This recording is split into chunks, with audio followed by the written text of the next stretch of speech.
Welcome to our podcast all about murder and all things true crime. We are the Crime Killers. You're here with...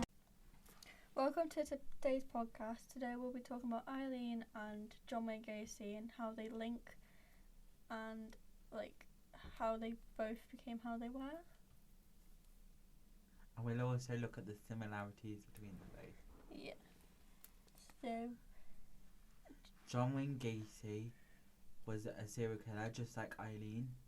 They both suffered trauma in their childhoods and had abusive dads, and Eileen also had an abusive grandfather.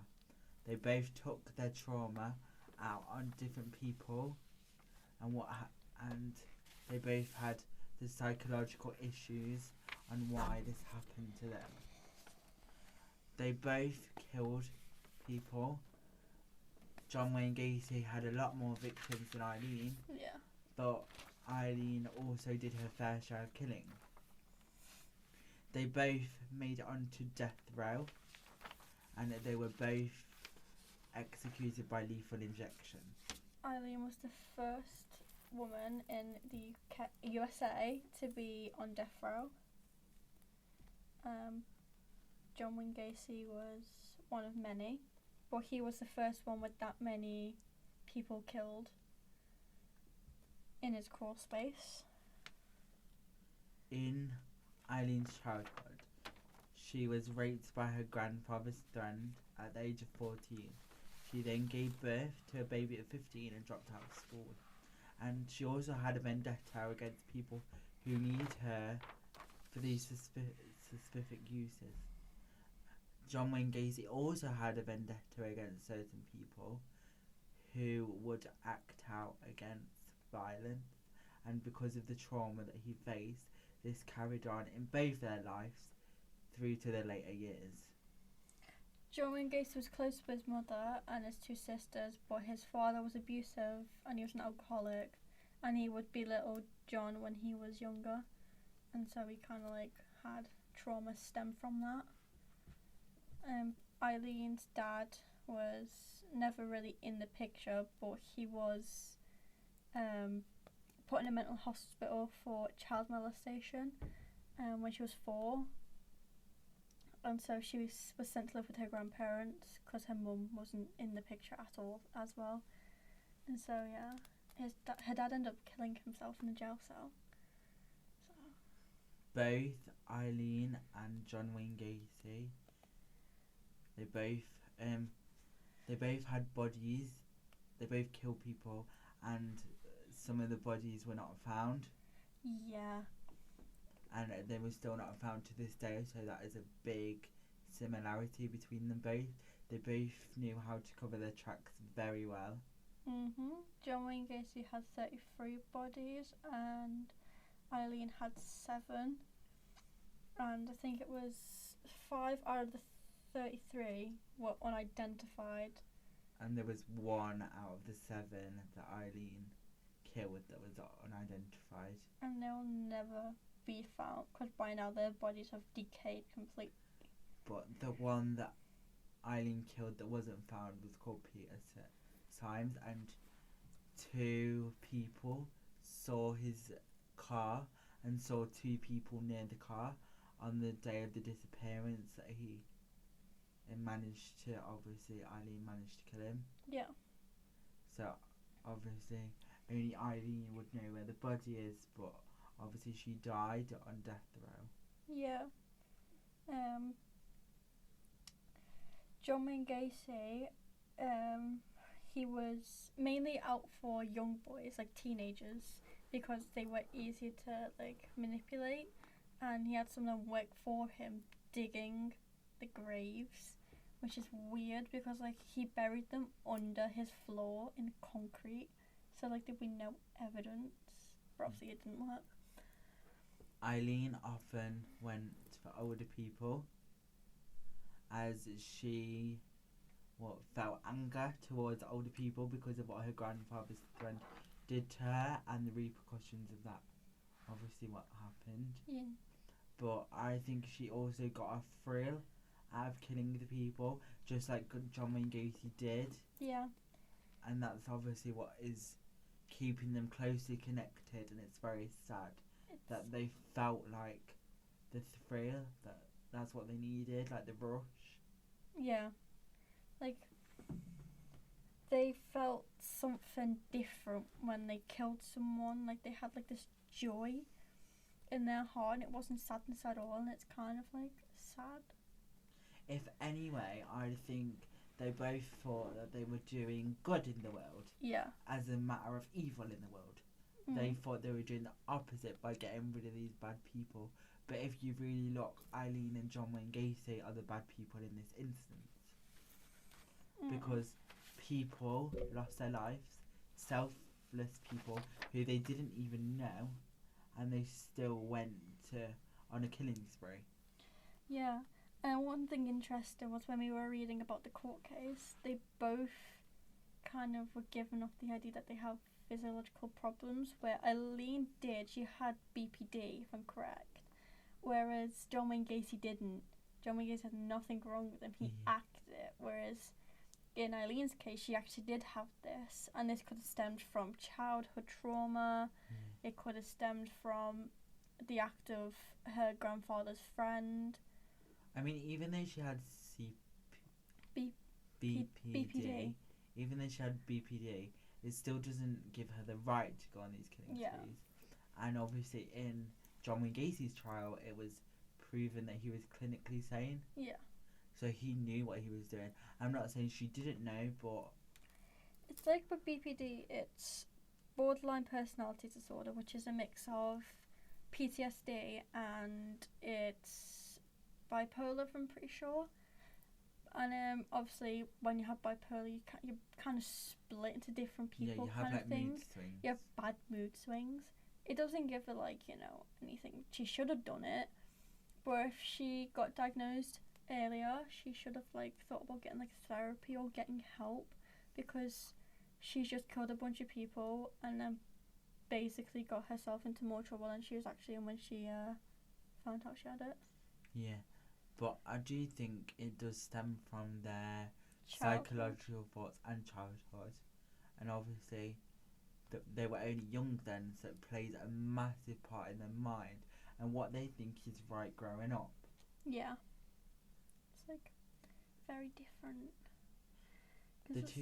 The two cases are very awful. Yeah, they're both awful. It's very hurtful to read, obviously, because, John Wayne Gacy, he tortured the boys, he raped them, he basically took their innocence and then killed them, and they were only just starting life, because some of them were younger as 14, whereas it went to 20. Yeah, and in Eileen's case, she was trying to take, even though they were innocent, she thought they wasn't in her instance. Yeah, she was trying to get revenge for what happened to her when she was younger, because she thought the men were just going to try and take advantage of her. Whereas that wasn't the case, because she was a prostitute. We should mention that. She was someone who got paid to do stuff. John Wayne Gacy he also had alter egos called Pogo the Clown. Yeah. And he would often perform at children's parties. Now, if you knew the real story about John Wayne Gacy, which obviously these people didn't when they were inviting him to entertain at a birthday party and things like that, it's very scary, because you don't know what he could have done to your child. Yeah, he could be saying, oh yeah, that child's my next victim, as you're sitting at a party with your child, and that's scary to think.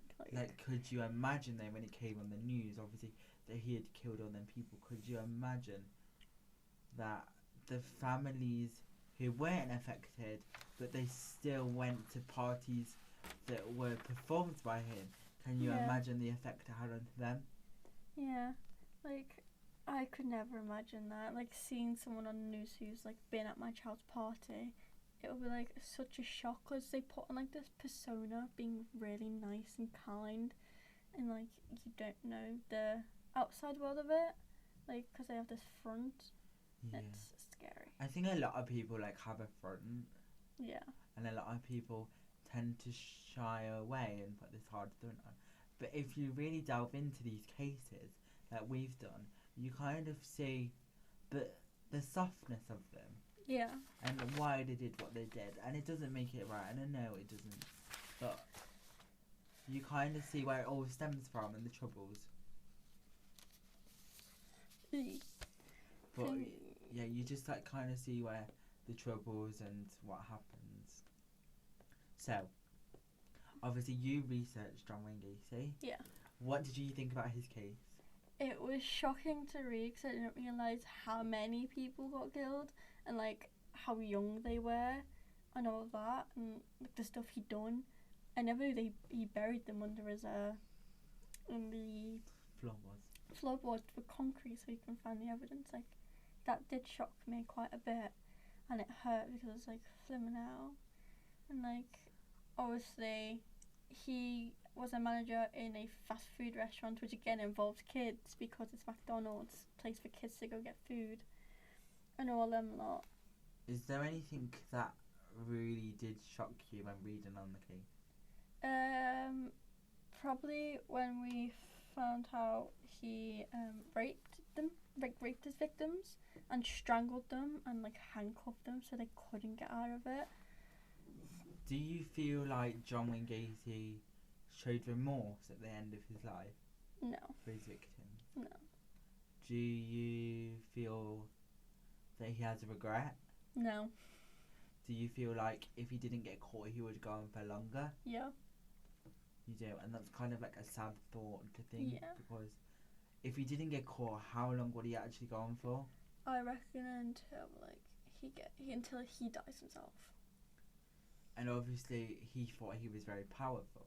But there was one of his victims that ended up putting the shoe on the other foot and getting him, handcuffing him, and that is just like a scary thought. Because imagine being so young and being in that place where you think I'm gonna die, and then it ends up you doing that to him, and then he doesn't die, and then he goes back for you, and obviously. Like he always preyed on his next victim. Like he always pinpointed where his next victim would be. Yeah, he always like stalked them. And knew when's best to get them. Yeah. Do you agree with the court sentencing of John Wayne Gacy? Yeah, I think he deserved life and then to get killed because he was a horrible man, so he deserved to be killed for what he done. Do you think him being on death row and obviously getting lethal injection, do you think that would have changed his opinion, knowing that obviously that's what he was getting and knowing his time would come to an end really soon? No, I think he would like just be like, it is what it is kind of thing. Do you think he would still have that attitude today if he was still alive? Probably not, because obviously the world's more scarier and kind of we know how to handle all them stuff. So yeah. Have you got any questions for me about Eileen? You did Eileen's case. So, what was your first reaction when you found out how many she killed and why she killed? My first reaction was very shocked because yes, she only killed on a short amount of time, but she still killed them 7 victims and she made sure they were dead. Like she ran over them more than once, she shot them more than once, she even like hid the bodies, she like declothed them, and it was very, and then she was like trying to get rid of her fingerprints and things like that. So it was shocking. I mean, I understand from a little bit of point of view what happened and why, but it still never makes it right. Yeah. What did you think of the court case and her sentencing? The court case, I agree with the sentences she got. I do agree, but she obviously had a little bit of an outburst, telling everybody in that room that they hope that she gets raped, and they hope that she hopes that they get raped. Yeah, I think that outburst maybe finalised her sentence in her case, and I think she was hoping for a way out, and obviously that way out never got given to her. Do you think she was on for too long because she was on there for a decade? Yeah, I think they should have done it straight away. And I get with it being the first woman, they have to test it out and things like that because they've never done it on a woman before. Yeah. But I do feel she was on there too long for my liking, because she got to sit there and enjoy it, and like other people would have to like die like straight away. Do you think if she done it nowadays, she would get caught much, much sooner? Or do you think it will be the same thing where she didn't get caught as quick? I would say that she would possibly get caught, but I don't know if it would be as quick because she was very good at hiding the track. Yeah. She was. She never told anybody. She never let anyone in. Yeah. Like, she just kept herself to herself. And on, like, the inside, you would possibly think that she was, like, a normal woman. Yeah. And obviously that's what's so scary because you couldn't read her. And I don't think you'd want to read into her mind because the thoughts that she was thinking was very strange. Yeah. I don't think she showed remorse at all. She didn't. Like, she didn't care who she was killing. She didn't care about the victims. Didn't care about the families of Like, their kids or anything. She did not care at all. And that just saddens me that a person can get that nasty. Yeah. Because, like, we would never dream of doing what they did. It's, like, so disheartening. Think that, man. Do you think that John Wayne Gacy, if he was able to turn it down, do you think he would do it again? Because of all that anger and hurt? Yeah. He definitely wanted to get something out of it. Like, he felt like if he put his trauma on someone else, then that makes it right. When on the other hand, it's not at all right. Yeah. Because that's making someone else's life miserable. And I get the anger and the hurt doesn't go away. Yeah. It stays with you for a very long time. But I do think nowadays there are different ways of dealing with it than back then. Because obviously it was like quite a few years ago. Now you got therapists, you've got counsellors. You can just call like a number and they'll help you through it.